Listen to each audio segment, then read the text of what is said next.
Assalamualaikum warahmatullahi wabarakatuh. Halo semuanya, perkenalkan nama saya Aina Maulida Islamai dengan NIM 240805600024. Teman-teman, tujuan utama dari pendidikan adalah menciptakan generasi penerus yang berkualitas. Kurikulum memegang peranan penting dalam mencapai tujuan tersebut. Jadi, di sini kelompok 5 akan memaparkan bagaimana sih kurikulum diorganisasikan, jenis-jenisnya, dan model-model yang digunakan untuk mencapai tujuan pendidikan yang optimal.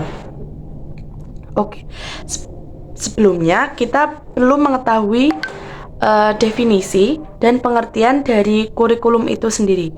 Kurikulum adalah seperangkat rencana dan pengaturan mengenai tujuan, isi, dan bahan pelajaran serta cara yang digunakan sebagai pedoman penyelenggaraan kegiatan pembelajaran untuk mencapai tujuan pendidikan tertentu.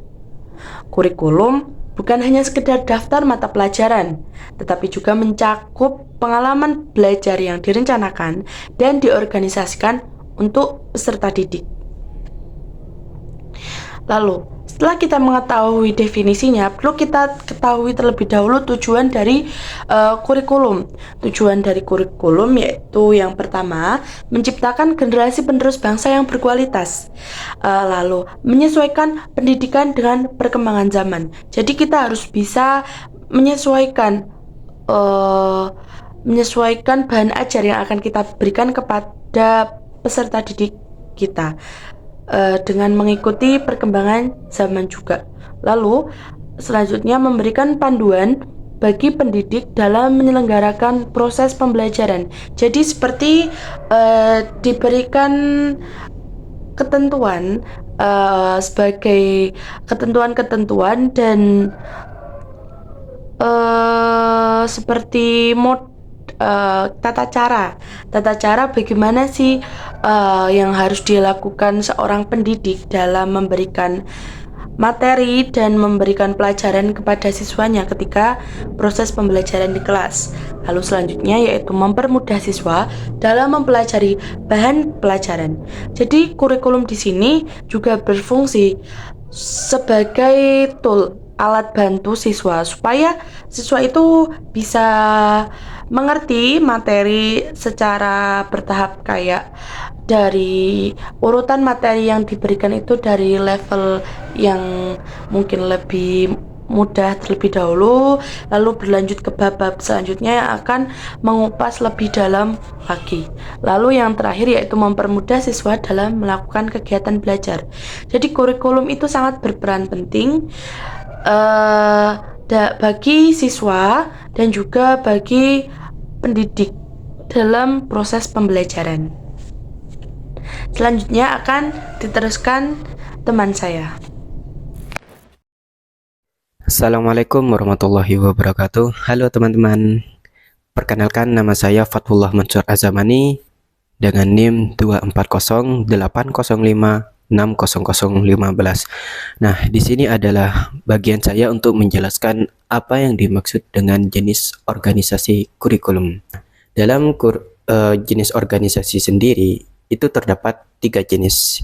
Yang pertama itu adalah correlated curriculum. Nah, kurikulum correlated ataupun kurikulum yang terkorelasi adalah jenis kurikulum yang mengaitkan atau menghubungkan beberapa mata pelajaran yang memiliki konsep ataupun tema yang serupa. Tujuannya adalah untuk memberikan pemahaman yang lebih menyeluruh terkait isi pelajaran dari materi tersebut dengan mengaitkan antara satu konsep dengan konsep yang lain. Contohnya dalam kehidupan nyata dan secara aspek lah ya, dalam konsep contohnya matematika dikaitkan dengan fisika ketika membahas konsep kecepatan dan percepatan. Di dalam rumus fisika itu pasti ada matematikanya. Jadinya antara disiplin ilmu yang satu dengan yang lain itu memiliki konsep hubungan yang sama. Nah, itu yang dimaksud dengan correlated curriculum. Yang kedua itu adalah separated subject curriculum ataupun kurikulum mata pelajaran terpisah. Nah, dalam kurikulum mata pelajaran terpisah ini memiliki konsep yang berbeda sendiri, di mana jenis kurikulum yang menyajikan setiap mata pelajaran secara terpisah. tidak tergabung antara satu dengan yang lain. Contohnya antara bahasa Inggris, matematika, dan juga sejarah yang diajarkan secara terpisah. Itu tidak untuk dijadikan satu. Nah, terfokus pada bagian masing-masing dan juga mata pelajaran yang sudah disajikan. Selanjutnya yang terakhir, yang ketiga adalah integrated curriculum. Kurikulum terpadu adalah jenis kurikulum yang menggabungkan tema yang sama dari beberapa mata kurikulum. Contohnya itu temanya tentang lingkungan. Nah, lingkungan sendiri itu bisa berhubungan dengan yang pertama biologi, yang kedua geografi, yang ketiga sosiologi, yang dimana ketiga ini memiliki relasi yang sama antara biologi yang mencakup ekosistem, geografi yang membahas tentang dampak lingkungan kepada sekitarnya, dan sosiologi yang membahas perilaku manusia terhadap lingkungan tersebut. Contoh lainnya itu antara matematika dan juga fisika serta biologi ada juga. Dan contoh lainnya bisa berhubungan dengan kimia. Antara satu ini memiliki tema yang sama. Contohnya seperti tadi itu lingkungan. Dalam tema perhitungan kita bisa menyebut matematika, fisika, dan beberapa teman-temannya yang lain. Itu saja dari saya. Jika ada salah kata, mohon dikoreksi. Assalamualaikum warahmatullahi wabarakatuh. Baik, selanjutnya yaitu ada model organisasi kurikulum. Model organisasi kurikulum adalah kerangka umum program pembelajaran yang disusun untuk membantu siswa belajar secara efektif. Nah, di Indonesia terdapat 4 macam model organisasi kurikulum.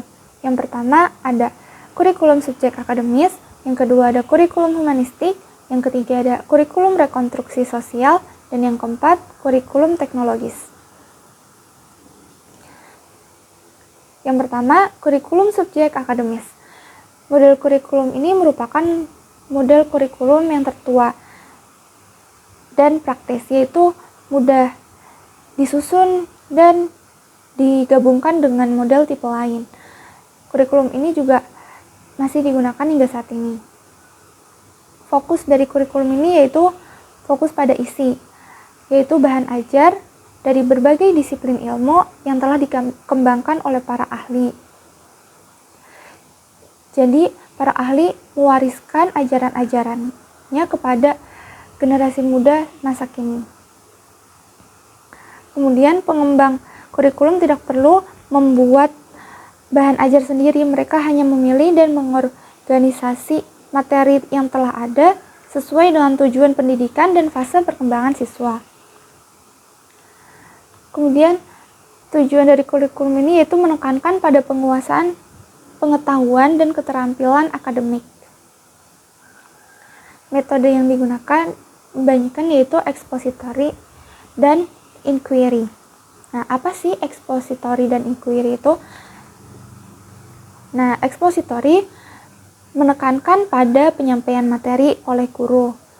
Jadi, melalui metode ini, guru menyampaikan materi pembelajaran secara terstruktur dengan harapan materi pembelajaran yang disampaikan itu dapat dikuasai oleh peserta didik dengan baik. Nah, fokus utama metode ini yaitu kemampuan akademik. Contohnya, guru menyampaikan materi secara langsung seperti ceramah atau diskusi. Kemudian guru menuliskan topik atau materi yang akan dipelajari. Jadi siswa mendengarkan dan mengobservasi materi pelajaran. Kemudian ada metode inquiry.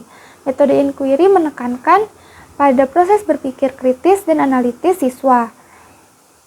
Jadi peran peserta didik dalam metode ini adalah mencari dan menemukan sendiri pemecahan masalah dalam suatu materi pelajaran, sedangkan guru sebagai fasilitator dan pembimbing peserta didik untuk belajar.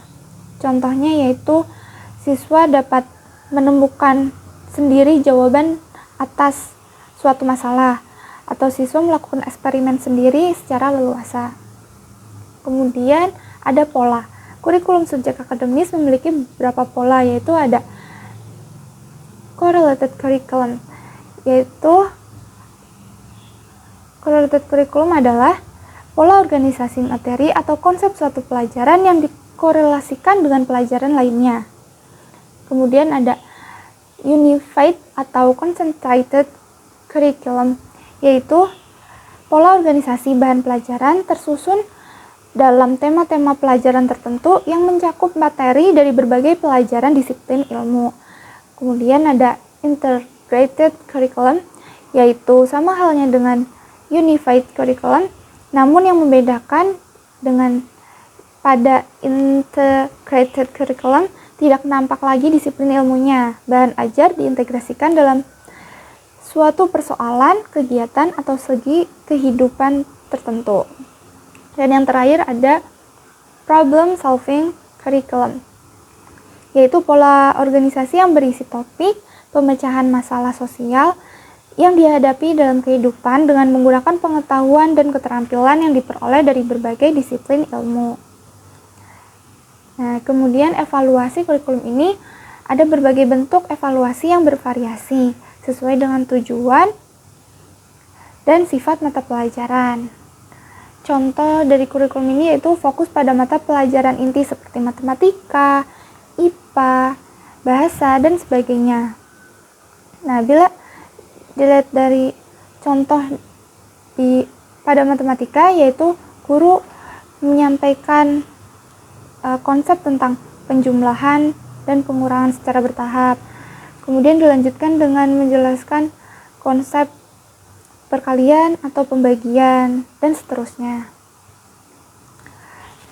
Kurikulum ini bertujuan untuk mempersiapkan peserta didik untuk pendidikan tinggi dan karir profesional. Kemudian selanjutnya ada kurikulum humanistik. Nah, prioritas kurikulum ini yaitu berpusat pada siswa atau peserta didik. Kurikulum ini menekankan pada pengembangan potensi pribadi dan sosial peserta didik secara optimal.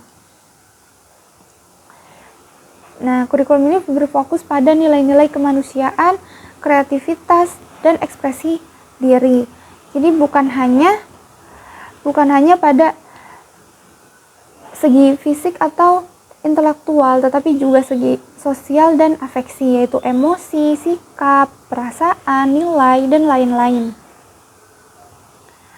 Kemudian materi ajar tidak terpaku pada suatu bidang studi tertentu, tetapi disesuaikan dengan minat dan bakat peserta didik. Peserta didik diberi keleluasaan untuk mempelajari segala sesuatunya, sedang guru bertugas memberikan layanan yang baik atas kebutuhan peserta didik. Jadi,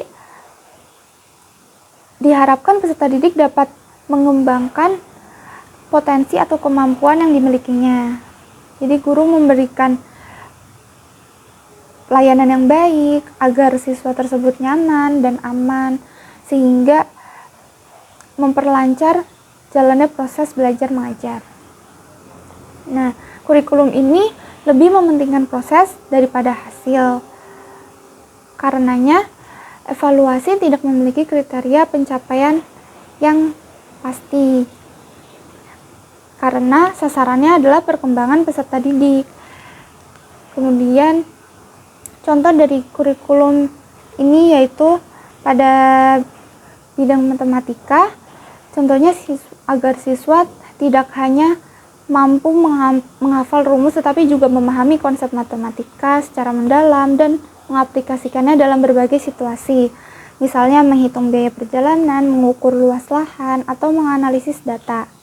Nah, kurikulum humanistik bertujuan untuk menciptakan individu yang mandiri, bertanggung jawab, dan berempati.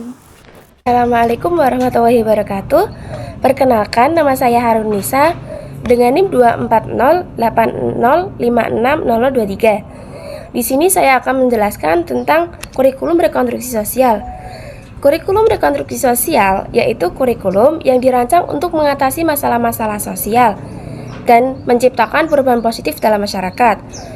Kurikulum ini bukan hanya sekedar kumpulan mata pembelajaran, tetapi juga dirancang untuk merespon tantangan sosial yang dihadapi masyarakat. Dengan menyertakan materi yang relevan dengan kehidupan sehari-hari, peserta didik diajak untuk memahami dan mencari solusi terhadap berbagai permasalahan, seperti kemiskinan, diskriminasi, dan lingkungan. Kurikulum ini berfokus pada isu-isu seperti kesetaraan, keadilan, dan keberlanjutan. Peserta didik dapat mengembangkan pemahaman yang lebih baik tentang pentingnya memperlakukan seseorang yang secara adil dan menjaga bumi untuk generasi mendatang. Selanjutnya ada tujuan kurikulum rekonstruksi sosial. Tujuan kurikulum rekonstruksi sosial yaitu mempersiapkan peserta didik untuk menjadi warga negara yang aktif dan bertanggung jawab. Kurikulum ini akan membekali peserta didik dengan keterampilan berpikir kritis, kemampuan berkolaborasi, serta dorongan untuk berkontribusi dalam komunitasnya, seperti melalui kegiatan sosial, advokasi, maupun partisipasi dalam pengambilan keputusan. Selanjutnya, yang terakhir ada kurikulum teknologis. Kurikulum teknologis yaitu kurikulum yang mengintegrasikan teknologi sebagai alat bantu pembelajaran. Kurikulum ini tidak hanya mengajarkan teori, tetapi juga memanfaatkan teknologi sebagai sarana pembelajaran, misalnya penggunaan komputer, aplikasi edukasi, internet, dan perangkat lunak khusus membantu siswa memahami materi dengan lebih interaktif dan efektif. Selanjutnya ada kurikulum ini berfokus pada pengembangan keterampilan teknologi dan literasi digital, seperti penggunaan perangkat lunak, coding, analisis data, serta pemahaman terhadap keamanan siber dan etika digital. Literasi digital juga mencakup kemampuan mencari, menilai, dan menggunakan informasi secara bijak di dunia digital.